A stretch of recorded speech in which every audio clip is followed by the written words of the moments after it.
എല്ലാവർക്കും SLB അക്കാഡമിയിലേക്ക് സ്വാഗതം. ഇന്ന് ഞാൻ വന്നിട്ടുള്ളത് അപ്പോൾ വളരെ ആകാംക്ഷ നിറഞ്ഞ അല്ലെങ്കിൽ ഒരു വല്ലാത്തൊരവസ്ഥയിലൂടെയായിരുന്നു ട്രാവൻകൂർ LDC പരീക്ഷയ്ക്ക് തയ്യാറെടുക്കുന്ന ഉദ്യോഗാർത്ഥികളെ യോഗ്യതാ സംബന്ധമായിട്ടുള്ള പല രീതിയിലുള്ള കൺഫ്യൂഷൻസും ഏത് യൂട്യൂബ് വീഡിയോസ് നോക്കിക്കഴിഞ്ഞാൽ അതിൻ്റെയൊക്കെ കമൻസിലൊക്കെ നമുക്ക് നിറഞ്ഞ് കണ്ടുകൊണ്ടിരുന്ന ഒരു കാര്യത്തെക്കുറിച്ച് ഇപ്പോൾ നമുക്ക് ദേവസ്വം ബോർഡ് ട്രാവൻകൂറിൽ തന്നെ എന്തിരിക്കുകയാണ് ഒരു നോട്ടിഫിക്കേഷൻ ഇറക്കിയിരിക്കുകയാണ്. യോഗ്യതാ സംബന്ധമായിട്ടുള്ള കാര്യങ്ങളെക്കുറിച്ച് പറഞ്ഞുകൊണ്ട് തന്നെയാണ് കേരള ദേവസ്വം റിക്രൂട്ട്മെന്റ് ബോർഡ് വിജ്ഞാപനം ചെയ്ത തിരുവിതാംകൂർ ദേവസ്വം ബോർഡിലെ LD clerk sub group officer grade 2 തസ്തികയുടെ യോഗ്യതയിൽ വ്യക്തത വരുത്തുന്നത് സംബന്ധിച്ചിട്ടുള്ളത്.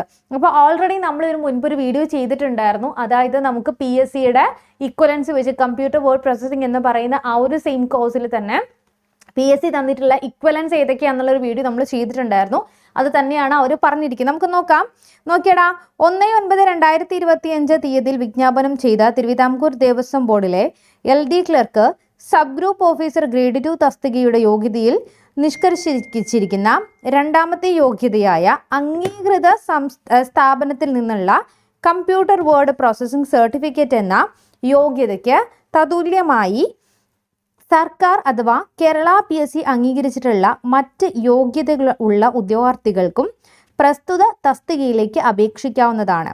കൂടാതെ വേർഡ് പ്രോസസ്സിംഗ് എന്ന വിഷയം ഉൾപ്പെടുത്തി സർക്കാർ അംഗീകൃത സ്ഥാപനങ്ങൾ നടത്തുന്ന കോഴ്സുകൾ ഉൾപ്പെടെ യോഗ്യതകളും തസ്തികയിലേക്ക് അപേക്ഷിക്കുന്നതിന് സ്വീകാര്യമാണ്. ഇപ്രകാരം അപേക്ഷ സമർപ്പിക്കുന്ന ഉദ്യോഗാർത്ഥികൾ ഹാജരാക്കുന്ന സർട്ടിഫിക്കറ്റിന്റെ തുല്യത നിർണ്ണയിക്കേണ്ടത് ഉദ്യോഗാർത്ഥികളുടെ ഉത്തരവാദിത്തമാണെന്ന വിവരവും അറിയിക്കുന്നു. അപ്പോൾ നമുക്ക് കേരള PSCയുടെ അണ്ടറിൽ വരുന്ന ഈ ഒരു certificate in computer word processing എന്ന് പറഞ്ഞ് PSC നടത്തുന്ന പരീക്ഷയുടെ യോഗ്യത ഏതൊക്കെയാണ് നമുക്ക് നോക്കാം. ഒന്നാമത്തത് പറഞ്ഞിരിക്കുന്നത് NTC data preparation and computer software. Second ആണ് DCA കമ്പ്യൂട്ടർ ആപ്ലിക്കേഷൻ. മൂന്നാമത്തത് office automation diploma in office automation. നാലാമത്തത് certificate in DTP English and Malayalam general ആണ് വരുന്നത്. ഇത് കൂടാതെ നമുക്കിവിടെ പറഞ്ഞിരിക്കുന്ന ഒരു ലൂപ്പ് പോയിന്റ് എന്ന് പറഞ്ഞു കഴിഞ്ഞാൽ എന്താടാ, ഇവിടെ നോക്കിക്കേ, നമുക്ക് അറിയാനായിട്ട് പറ്റും കമ്പ്യൂട്ടർ വേർഡ് പ്രോസസ്സിംഗ് എന്ന വിഷയം ഉൾപ്പെടുത്തി സർക്കാർ അംഗീകൃത സ്ഥാപനങ്ങൾ നടത്തുന്ന കോഴ്സുകൾ ഉൾപ്പെട്ട യോഗ്യതകളും ഈ തസ്തികയിലേക്ക് അപേക്ഷിക്കാനായിട്ട് സ്വീകാര്യമാണ് എന്ന് കൂടി നമുക്ക് പറഞ്ഞിട്ടുണ്ട്. ഓക്കെ, അപ്പോൾ ഈ ഒരു ഇത്രയും നാൾ ഉദ്യോഗാർത്ഥികൾക്ക് ആകെപ്പാട് കൺഫ്യൂഷൻ ആയിരുന്നു, എന്തിന് അപ്ലൈ ചെയ്യാൻ പറ്റുമോ, എനിക്ക് ഇന്ന യോഗ്യതയുണ്ട് അത് അപ്ലൈ ചെയ്യാൻ പറ്റുമോ എന്നുള്ളത്. അപ്പോൾ മെയിനായിട്ടും നിങ്ങൾക്ക് ഇപ്പോൾ സർട്ടിഫിക്കറ്റ് ഉണ്ടെങ്കിൽ, അപ്പോൾ ഇതിൽ ഏതെങ്കിലും സർട്ടിഫിക്കറ്റ് ഉണ്ടെങ്കിൽ നിങ്ങൾക്ക് ഡെഫിനറ്റ്ലി അത് അപ്ലൈ ചെയ്യാനായിട്ട് സാധിക്കുന്നതാണ്. അപ്പോൾ ബാക്കിയുള്ള ട്രാവൻകൂറിൽ വെച്ച് നോക്കുമ്പോൾ ഏറ്റവും കൂടുതൽ വേക്കൻസീസ് ഒക്കെ ഉള്ളത് തന്നെയാണ് നമ്മുടെ ഈ സബ് ഗ്രൂപ്പ് ഓഫീസർ എന്ന് പറയുന്നത്.